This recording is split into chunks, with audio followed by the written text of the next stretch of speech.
и принимаемых мерах против распространения инфекции. Здравствуйте. Эпидситуация на сегодня, пожалуйста. Добрый день, уважаемые жители Республики Саха-Якутия. Текущая санитарно-эпидемиологическая ситуация по коронавирусной инфекции остается в Якутии напряженной.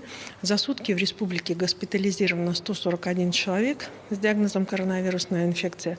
В Якутске это 67 человек, в районах республики 74 человека. Днем ранее 123 человека. Незначительно имеется рост именно тех, кого мы госпитализируем с диагнозом новая коронавирусная инфекция. В основном среди госпитализированных у нас лица не вакцинированные, лица старшего поколения, а также дети, а также лица, те, кто не был вакцинирован, с осложнениями по заболеваниям. Обращаем внимание на необходимость соблюдения данной категории граждан, прежде всего норм, которые установлены ограничительные, и соблюдением и контроль за собственным здоровьем, ну и также принятие решения о необходимости вакцинации в целях того, чтобы облегчить более легкое течение заболевания в последующем. За сутки в республике госпитализирован 31 ребенок. В целом за последние сутки выявлено 3381 случай инфицирования коронавирусом. Днем ранее было зафиксировано 3314. Необходимо обратить внимание на небольшие темпы снижения роста выявленных инфицированных при оставшемся и даже увеличенном количестве тестирования по территории всей республики. На настоящий момент определенного рода движение пошло с точки зрения коронавируса в районы нашей республики, тем не менее остается под особым контролем и столица республики. Кроме того, необходимо обратить внимание, что система здравоохранения в полном объеме осуществляет лечение заболевших людей. У нас увеличивается количество выздоровевших.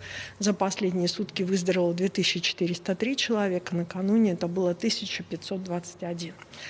Уважаемые жители Республики Саха-Якутия, несмотря на увеличение количества этих выявленных случаев и скорость распространения, пока медицинские работники у вакцинированных людей, либо ревакцинированных, в зависимости от стадии, отмечают легкое течение заболеваний.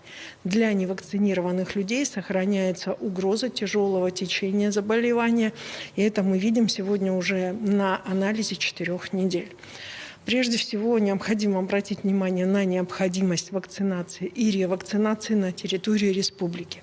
И если сегодня первым компонентом республики у нас привито порядка 80% взрослого населения, то ревакцинацию прошло лишь только 54% от количества лиц, у которых наступил срок ревакцинации. Уважаемые жители Республики Саха-Якутия, мы хотим от имени оперативного штаба обращаемся к вам с необходимостью ревакцинации. Независимо от того, что ваш сертификат, в котором имеется в наличии QR-код, действует 1 год, тем не менее обращаем ваше внимание на то, что ревакцинацию необходимо пройти через полгода. Необходимо обратить внимание, что у нас в республике продолжается и, соответственно, вакцинация детей. С 28 января мы обращали внимание на то, что 720 доз поступило на территорию республики. Часть из них осталась в Якутске, часть распределяется в районы республики. На настоящий момент прививку получили 88 ребятишек. Также приглашаем на детскую вакцинацию, которая проходит в отдельно стоящем здании, которая, соответственно, в котором принимают врачи при наличии письменного согласия родителей. Спасибо. Это был брифинг по эпидобстановке в Якутии. Ну а мы идем далее и переходим к выпуску новостей. Коротко о главных темах выпуска. Ответы на проблемные вопросы. В Якутске начальник управления Генпрокуратуры по Дальнему Востоку встретился с гражданами.